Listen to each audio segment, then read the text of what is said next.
வணக்கம். ட்ரீமி ஸ்டோரிஸ்க்கு உங்களை வரவேற்கிறோம். இன்னைக்கு நான் ஒரு முக்கியமான விஷயம் சொல்ல போறேன். ஃபினான்ஸ்ல ஒரு பழைய பழமொழி இருக்கு. முதல் கோடி சம்பாதிக்கிறது தான் கஷ்டம், இரண்டாவது கோடி தானா வரும்னு. இதை கேட்டதும் பலரோட முதல் ரியாக்ஷன் என்னவா இருக்கும்னா, ஹஹா, என்கிட்ட முதல் கோடியே இல்ல, இரண்டாவது கோடியை பத்தி யோசிக்கவே வேண்டாம். அது நியாயமான ரியாக்ஷன் தான். ஆனா இந்த பழமொழிக்கு பின்னாடி ஒரு ஆழமான உண்மை இருக்கு. அந்த உண்மையை புரிஞ்சுக்கிட்டா உன்னோட நிதி நிலைமை பயணத்தை நீ முழுசா வேற மாதிரி பார்க்க ஆரம்பிப்பாய். இன்னைக்கு அந்த உண்மையை ஒரு கதை மூலமா ரொம்ப எளிமையா உன் மனசுல பதிகிற மாதிரி சொல்றேன். எல்லாருக்கும் வணக்கம். நான் இந்த டாபிக் கேட்டதும் எனக்கு ஒரு கேள்வி வந்துச்சு. முதல் கோடி கஷ்டம்னு சொல்றவங்க ஏற்கனவே கோடீஸ்வரர்களா இருப்பாங்க. அவங்களுக்கு அது ஈஸியா தோணலாம். ஆனா நம்ம கஷ்டம் அவங்களுக்கு தெரியுமா? இந்த எபிசோட்ல அத பத்தி தான் பேச போறோமா? கண்டிப்பா அதை பத்தி தான் பேச போறோம். ஆனா ஒரு சின்ன ட்விஸ்ட் இருக்கு. நாம பேச போறது கோடீஸ்வரன் எப்படி ஃபீல் பண்றாங்கறத பத்தி இல்ல, நாம எப்படி கோடீஸ்வரன் ஆகிறதுங்கிறத பத்தி. முதல் கோடி சேர என்ன நடக்கணும், இரண்டாவது கோடி எப்படி வேற மாதிரி மேஜிக் பண்ணுது, அதை புரிஞ்சுக்கிட்டா உன் பயணத்தை நீ புத்திசாலித்தனமா பிளான் பண்ணலாம். போகலாமா? நிச்சயமா போகலாம். ஒரு கதையில இருந்து ஆரம்பிக்கலாம். ஈரோட்ல ஒருத்தர், அவர் பேரு முருகேசன். விவசாய குடும்பம், ரொம்ப சாதாரண பின்னணி. சென்னையில ஒரு பிரைவேட் கம்பெனில வேலை கிடைச்சது. 30,000 ரூபாய் சம்பளம். அவன் ஒரு லட்சியம் வச்சான், 1 கோடி, என் வாழ்க்கையில எப்படியாவது 1 கோடி சம்பாதிக்கணும்னு. அன்னைக்கு அவனுக்குள்ள இருந்த ஒரே கேள்வி, 30,000 சம்பளத்தை வச்சுக்கிட்டு 1 கோடி எப்படி சாத்தியம்னு. அந்த கேள்வி நம்ம எல்லாருக்குமே வர்றதுதான். 30,000 சம்பளம், 1 கோடி இலக்கு. அது நிஜமாவே நடக்குமா? நிச்சயமா நடக்கும். ஆனா அது நேரடியா நடக்காது. நான் சேமிச்சு சேமிச்சு 1 கோடி சேர்ப்பேன்னு நினைச்சா ஒரு ஆயுசு பத்தாது. ஆனா உன்னோட பணம் உனக்காக வேலை செஞ்சா கதை வேற மாதிரி மாறும். அதை விளக்க ஒரு சின்ன கான்செப்ட் புரியணும். அதுதான் ஸ்னோபால் எஃபெக்ட், அதாவது பனிப்பந்து விளைவு. ஸ்னோபால் எஃபெக்ட் பத்தி கொஞ்சம் விளக்கமா சொல்லு. இப்படி கற்பனை பண்ணிக்கோ, நீ ஒரு மலை மேல இருந்து ஒரு சின்ன பனிப்பந்தை உருட்டி விடுற.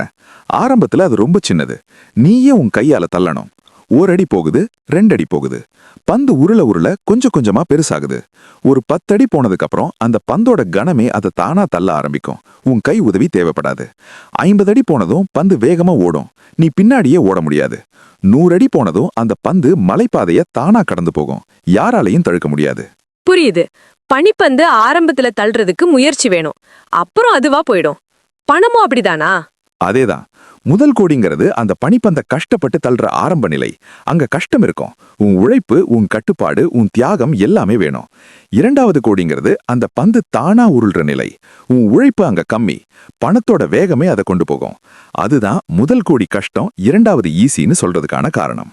அந்த உதாரணம் ரொம்ப தெளிவா புரியுது. ஆனா நடைமுறையில அந்த பனிப்பந்தை எப்படி உருட்டுறது? முதல் கோடிக்கு நம்ம என்ன செய்யணும்? இப்போ அதை பத்தி பேசுவோம். முதல் கோடிக்கு 3 வழிகள் இருக்கு. இந்த 3ம் ஒரே நேரத்துல நடந்தா வேகமா இலக்க அடையலாம். ஒரே ஒரு வழி மட்டும் இருந்தா பயணம் கொஞ்சம் மெதுவா இருக்கும். அந்த 3 வழிகள் என்னென்ன சொல்லு.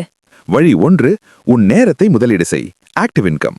வழி 2, உன் பணத்தை முதலீடு செய், இன்வெஸ்ட்மெண்ட்.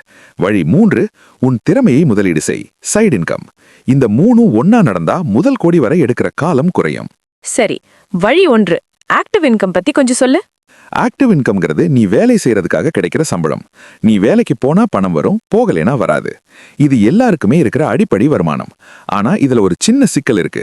உங்ககிட்ட ஒரு சம்பளம் தான் இருக்கு, ஒரு நாளைக்கு 24 மணி நேரம் தான் இருக்கு. அதனால இதை மட்டும் வச்சு கோடி ரூபாயை தொடுறது கொஞ்சம் மெதுவான ப்ராசஸ். ஆனா இந்த வருமானத்தை நீ அதிகப்படுத்தணும்.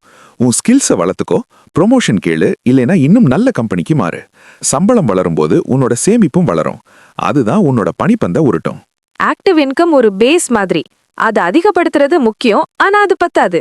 ஆமா, அதனாலதான் வழி 2 வருது, இன்வெஸ்ட்மெண்ட். உன் சம்பளத்துல ஒரு பகுதியை ஒவ்வொரு மாசமும் முதலீடு செய்யணும். அந்த முதலீடு செஞ்ச பணம் வளரும், டிவிடெண்ட் வரும், ரிட்டர்ன்ஸ் வரும். நீ தூங்கிட்டு இருக்கும் போதும் அந்த பணம் உனக்காக வேலை செய்யும். இதைத்தான் பாசிவ் இன்கம்னு சொல்லுவாங்க. முதல் கோடியை நோக்கி போகும்போது உன்னோட உழைப்பை விட உன்னோட முதலீட்டு வருமானம் அதிக பங்களிப்பை தரும். ஏன்னா காலம் போக போக உன்னோட முதலீடு பெருகிக்கிட்டே இருக்கும்.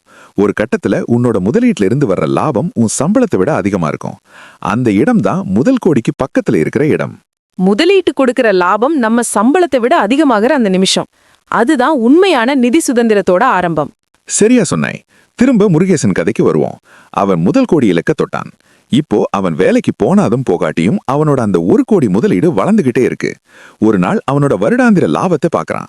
அந்த 1 வருஷத்துல அந்த பணம் சம்பாதிச்ச லாபம் அவன் 1 வருஷம் முழுசா கஷ்டப்பட்டு வாங்குற சம்பளத்தை விட அதிகம். அவனுக்கு கண்ணுல தண்ணியே வந்துருச்சு, ஆனந்த கண்ணீர். என் பணம் என்னை விட கஷ்டப்பட்டு எனக்காக வேலை செய்யுதுன்னு அவன் சொன்னான். அருமை. என் பணம் என்னை விட கஷ்டப்பட்டு வேலை செய்யுது. இதுதான் முதல் கோடியோட உண்மையான வெற்றி. ஆமா, ஆனா இங்க ஒரு முக்கியமான எச்சரிக்கை சொல்லணும். முதல் கோடியை நெருங்கினதும் பல பேர் பண்ற தப்பு என்ன தெரியுமா? என்ன தப்பு? அத செலவு பண்றது. அப்பாடா 1 கோடி வந்துட்டு இனிமே என்ஜாய் பண்ணலாம்னு நினைச்சு புது கார், பெரிய வெளிநாட்டு பயணம்னு செலவு பண்ணுவாங்க. நீ அந்த 1 கோடியில கை வச்சா உன் பனிப்பந்து சின்னதாயிரும். அப்புறம் 2வது கோடியோட பயணம் ரொம்ப தூரம் போயிரும். புரியுது. பனிப்பந்து உருண்டு வரும்போது அதை உடைச்சிடக்கூடாது. அதேதான். புத்திசாலித்தனமான வழி என்னன்னா, வர்ற லாபத்தை செலவு பண்ணலாம், ஆனா அசலை தொடக்கூடாது. லாபத்துல வாழு, அசலை தொடாதே. இதுதான் பணக்காரர்களோட ரகசிய விதி. லாபத்துல வாழு, அசல தொடாதே. Golden rule. அப்புறம் இன்னொன்னு, முதல் கோடிக்கு போகும்போது 1 கோடி வர்ற வரைக்கும் நான் எதையுமே என்ஜாய் பண்ண மாட்டேன்னு இருக்கிறதும் தப்புதான். வாழ்க்கையில சின்ன சின்ன மைல் கற்களை கொண்டாடுங்க. 10 லட்சம் வந்தா கொண்டாடுங்க, 50 லட்சம் வந்தா கொண்டாடுங்க. ஆனா உன் முதலீட்டை கலைக்காம கொண்டாடுங்க. பயணத்தையும் ரசிக்கணும், சேமிப்பையும் பாதுகாக்கணும். அதுதான் சரியான பேலன்ஸ். உண்மை. செல்வம் எப்பவுமே அமைதியானது. யாரும் இன்ஸ்டாகிராம்ல போய் இன்னைக்கு என் எஸ்ஐபி 50 லட்சத்தை தாண்டிருச்சுன்னு போஸ்ட் போட மாட்டாங்க. அது அமைதியா நடக்கும். அதனால சில நேரம் இது போரிங் அடிக்கிற மாதிரி இருக்கும். ஆனா boring process leads to exciting results. சலிப்பான வழிமுறை உற்சாகமான முடிவுகளை தரும். நிஜம்தான். இப்போ புதுசா ஆரம்பிக்கிறவங்களுக்கு நீ என்ன சொல்ல விரும்புற? 3 விஷயங்கள். இன்னைக்கே ஆரம்பி. சின்ன தொகையா இருந்தாலும் பரவாயில்ல, பனிப்பந்த தள்ள ஆரம்பி. 3 வழிகளையும் பயன்படுத்து. சம்பளத்தை உயர்த்து, முதலீடு செய், ஒரு சைடு இன்கம் தேடு. முதலீட்டை பாதுகா.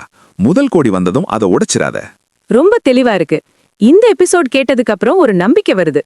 முதல் கோடிங்கிறது சாத்தியமில்லாதது கிடையாது, மெதுவானது ஆனா சாத்தியமானது.